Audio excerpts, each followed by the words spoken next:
France just humiliated Donald Trump as they not only declined his request to help in Iran, they poured salt in the wound. Now, as you know, Donald Trump has been begging our allies to come bail him out in the Strait of Hormuz.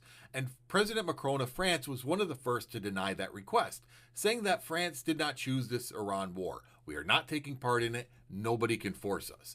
And while that statement is powerful enough on its own, a French general decided to chime in, adding, joining Trump's coalition today is like buying a ticket to dinner and dancing on the Titanic after it hit the iceberg.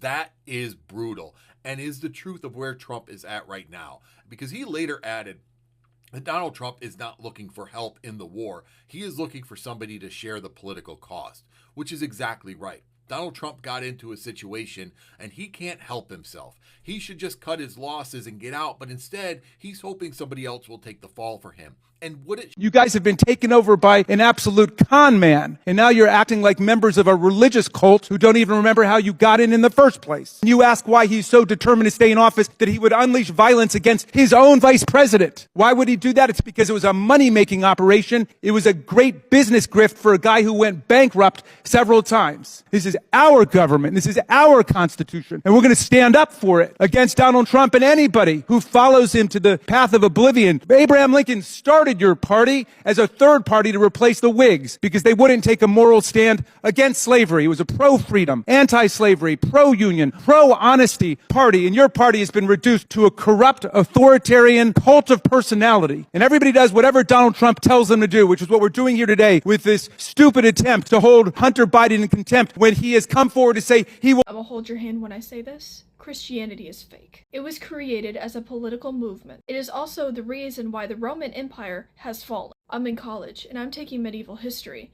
and everything is being laid out on the table. Proofs and facts cannot be argued. Back in the day, I dated a Bible thumper. His name was Adam. Ironic, right? He was traditional to the fucking core. I mean, women are beneath the whole thing. I had no voice. It was a whole fucking thing. This dude really wanted me at the altar saying, I will serve and obey my husband.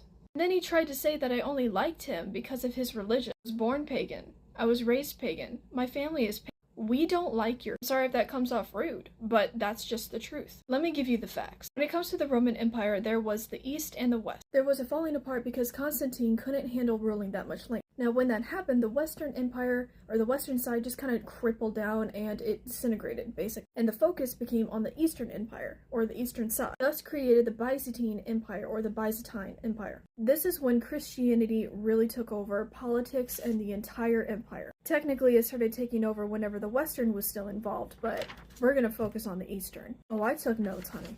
Christianity was brutal. This change was done by persuasion, coercion, and aggression. Now, monasteries and monarchs were most effective because they gave this idea that Christianity would provide security, hope, and sustenance during the hard times where their original religion, the tribes, the people, their original culture would not provide that. That's what they made people believe. And for anybody who did not support that idea was met with that aggression. And the rich had no issue with this because only the elite and the most rich were able to enter the church and take money from the church. It's because of all of this that they were rarely challenged by secular leaders. The church taught shit that they did not believe. And the original teachings, the original teachings were done in the idea of pagan thinkers, pagan leaders, pagan people, one of which was Aristotle. Aristotle is a pagan thinker. Now this, of course, was later refined because they are trying to do that separation from paganism. This is why the Bible is always having a new translation. Benedict and Pope Gregory I,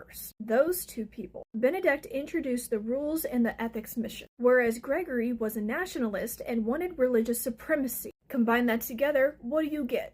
So anytime that a new translation comes through for the Bible, it is just something to reform the rules, the ethics, the outline, to further that control, to further that fear, to further that idea of security, hope, and sustenance, to continue, again, the control. Now, the church back in the day was the primary education. They didn't have schools like that. And the goal of the education was to prep the people to serve the church and to serve the public. The mission was to spread the word as much as possible, no matter the cost. This is why, aggression was included. Now, if a ruler had multiple sons, because women are beneath, the oldest son would go and take the throne, whereas the second oldest would be put with the church, because the church was a political movement. It was political and religion were together. It was one thing. We see that here now, by the way. Anyway, that way, they still have somebody of high power and high money. It's 2 a.m. and I gotta work at 7 a.m. I'm not even scraping the surface. There is so much more that goes into this. And I know Christians are gonna bitch a fit about this, but honestly, I don't care. Again, you can't argue facts. You can't argue history. And I hope everybody understands just why and how they are Christian today. It is because of generational trauma that stemmed from the Roman Empire being forced into this religion via aggression. First of all, your ancestors, the tribes and the cultures that they come from would not appreciate this. Secondly, I don't think anybody would be very comfortable with blindly following a political manipulation move. For hope, security, and sustenance, why do you think there's so much fear-mongering into Christianity? Because it stems from aggression, coercion, persuasion. What we're seeing finally is the sort of bluster and bullying of President Donald Trump meeting reality in a really big way. So, I've said before that one of the tricks to Trump's success in his lifetime has always been that there was someone to pick up the pieces when he screwed up. There was always somebody there, like his father, who could make sure that he didn't go bankrupt, or the person who managed Trump, the Trump organization, Alan Weisselberg, who would bail Trump out, or there were, everywhere you look, there's always been someone, the adults in the room in his first term who could distract him so he didn't make catastrophic mistakes, those sorts of things. Well, in this term, those people are all gone. His father is dead. Weisselberg is, I think, in prison. I can't remember where he is right now. He got rid of all the adults in the room around him in the first term. And so he's really just flying by the seat of his pants. And he has had this idea, I think, that he really was all that and more, and didn't really understand the degree to which other people were protecting him. So now he launched a war in the Middle East against Iran, these strikes against Iran in tandem with Israel and his ally, Benjamin Netanyahu, the prime minister of Israel. And it appears he really thought this was going to be an operation that looked much like that of Venezuela, or much like he is trying to do elsewhere, where the U.S. would come in and get rid of the leaders of a country. And then the next people who stepped up would be people who would be willing to work with the U.S. and therefore be able to put Trump into a real power of authority over those particular countries, and especially over their oil, which is what he did in Venezuela. Although now, of course, it turns out that the U.S. can't actually sell the oil that Trump has seized from Venezuela, because courts have said you don't have a legal right to it. So those ships are full of oil and costing the U.S. millions and millions of dollars. I think I saw the statistics the other day that a $10 million ship has cost us so far. President Trump asked America's allies for help for a mess he made in Iran, and many of them just said, no thanks. The UK, Trump hit British exports with tariffs. Britain said no. France, tariffs on French goods. France said no. Germany, pressure on German cars, also no. Spain, no. Italy, no. Japan, hit with tariffs too, also declined. Australia, also not joining. And this isn't just diplomatic awkwardness, because the place he needs help securing is the Strait of Hormuz, a tiny waterway where roughly 20% of the world's oil passes every day. So if ships slow down there, oil jumps fast, which it already has. And when oil jumps fast, gas stations usually react almost immediately. That means higher gas prices, higher shipping costs, and another inflation ripple that shows up in everyday stuff people buy within days. And the bigger signal here may be this: when the US asks allies for urgent help, more of them are now calculating the political bill before answering. Turns out tariffs are easy to remember when someone asks for favors later.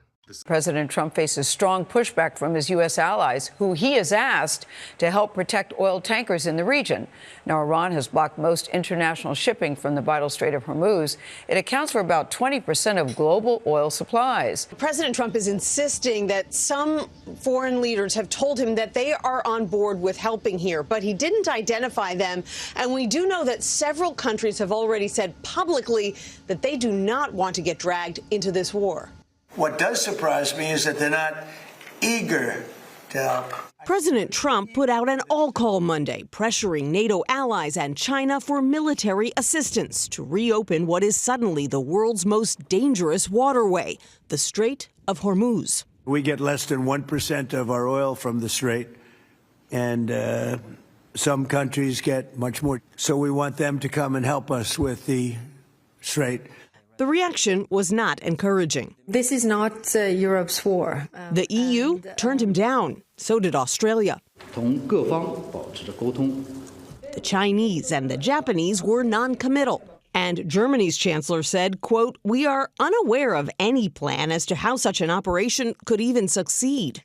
That's because as the war rages on, Iran has the strait in a stranglehold, threatening to attack any oil tanker that tries to pass through the 21-mile-wide bottleneck. A tanker registered in Thailand called Iran's bluff last week. It did not go well. Why should other countries that weren't consulted about this war, that aren't involved in this war, now put their troops in harm's way in the Strait of Hormuz? Because these other countries are benefiting greatly from the United States military taking out the threat of Iran. The U.S. may not get much oil from the Gulf, but it suffers all the same when global oil prices rise. The average U.S. cost of a gallon of gas is up 81 cents since the war started. The UK's Prime Minister said he doesn't want to be drawn into a wider war, but said he is working with NATO allies to try to find a resolution. Ending the war is the quickest way to reduce the cost of living. President Trump said yesterday he wants to know if China is going to help him before he takes a planned trip there to meet with President Xi in 2 weeks.